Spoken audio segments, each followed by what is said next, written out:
Well, welcome to the 700 Club. Israel's ground troops and Air Force continue to launch major strikes against Hezbollah.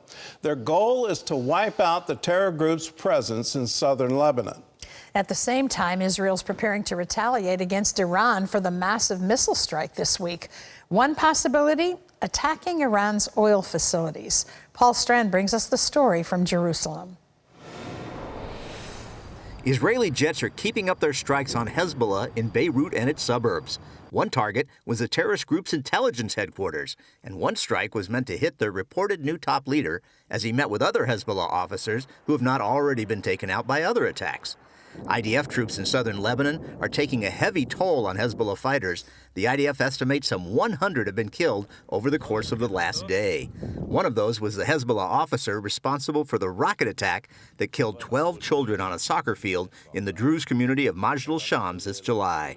The IDF's main spokesman says Israeli troops are determined to wipe out Hezbollah's presence and extensive infrastructure located so close to Israel.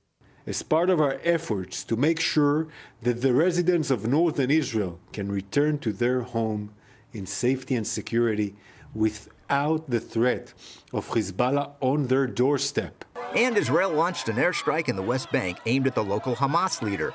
Palestinians say the bombing killed at least 18 people and injured many others. Hamas's popularity has surged in this region, right inside Israel's borders. Meanwhile, U.S. officials are working to get Israel to show restraint when it retaliates for Iran's massive assault with 180 missiles this week. President Biden admits the two allies are talking about Israel hitting Iran's oil facilities. Rumors of that have already sent oil prices higher as energy analysts worry aloud. Looking at where the prices will go, definitely it depends on where the destruction would be and how much oil is going to be taken off the market. A top official in the European Union is more worried about Israel attacking Iran's nuclear facilities. He insists the Jewish nation not launch such strikes, warning no one knows what kind of radioactive dangers could be unleashed blowing up such facilities. These attacks are extremely dangerous and have a serious potential to create consequences on an incalculable scale. 10 members of the UN Security Council are going further, demanding all sides in this conflict stop the fighting now. We condemn the current cycle of violence and call for an immediate end to all hostilities. But the violence does go on. Yemen's Houthis keep blowing up ships that might have anything to do with Israel, like this British oil tanker attacked in the Red Sea Thursday. And Iran just released new video of what it says were its rockets roaring off to hit Israel this past Tuesday. It's a way to remind the Jewish nation Iran has hit it with massive missile barrages twice now and can certainly do it again. Paul Strand, CBN News, Jerusalem. Well, just the missile barrages didn't land. Israel was able to defend itself and intercept every single one. I will remind the UN that you're at fault here. Back in 2006, Israel controlled southern Lebanon and did so for the purpose of making sure Hezbollah couldn't launch any more attacks against its sovereignty. And you failed at that. The UN has completely failed at that. There was supposed to be a weapons-free zone of southern Lebanon that UN troops were to enforce. It's quite clear they have completely failed at that.